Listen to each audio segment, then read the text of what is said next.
Good versus evil is not a fairy tale. It is not a metaphor. It is the eternal war of competing narratives, values, and visions of the world waged between different expressions of universal consciousness. It has never ended, and it never will. The mistake good people often make is believing that they are entitled to a happy ending, that because they are good, the story should resolve in their favor. But goodness is not currency.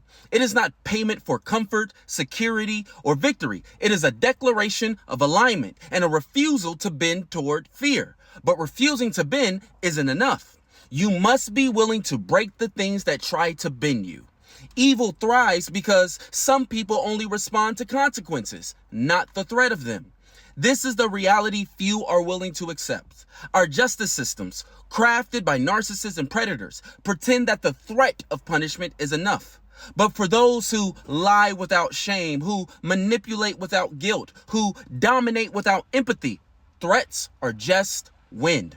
They will go as far as you let them. And yet, most good people have taught themselves that violence is weakness, that action is emotion, that retaliation is wrong. They let evil run rampant under the banner of being morally superior.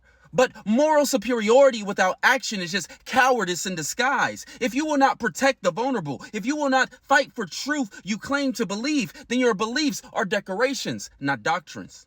You cannot let evil people out-narrate you. You cannot let them control the story.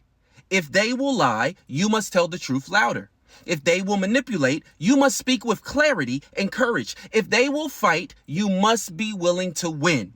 You must outthink them, outwit them, and if need be, outfight them. Not because violence is the answer, but because they believe that it is, and you cannot let them win. This is why the Overman's mantra is simple. My life is my doctrine. Not just my beliefs, not just my values, my life, how I live, what I stand for, what I'm willing to lose, and what I'm willing to protect.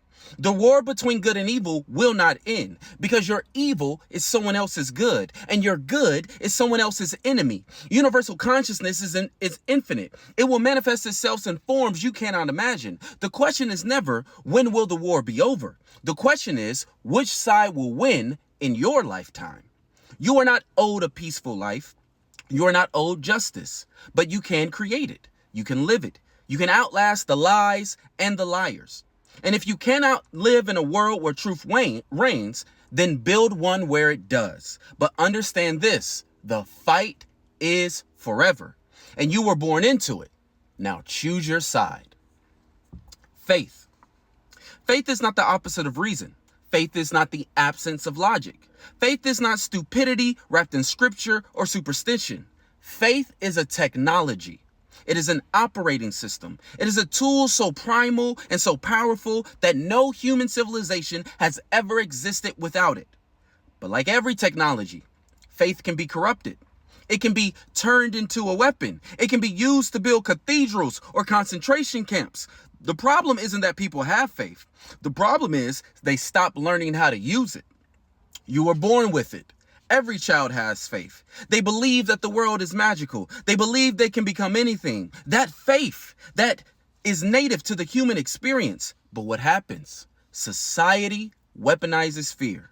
Religion hijacks mystery. Government turns survival into a maze of control. And suddenly, faith becomes this fragile thing, this dumb thing, this thing that can only be exercised in a building once a week by people pretending to believe what they were too afraid to question.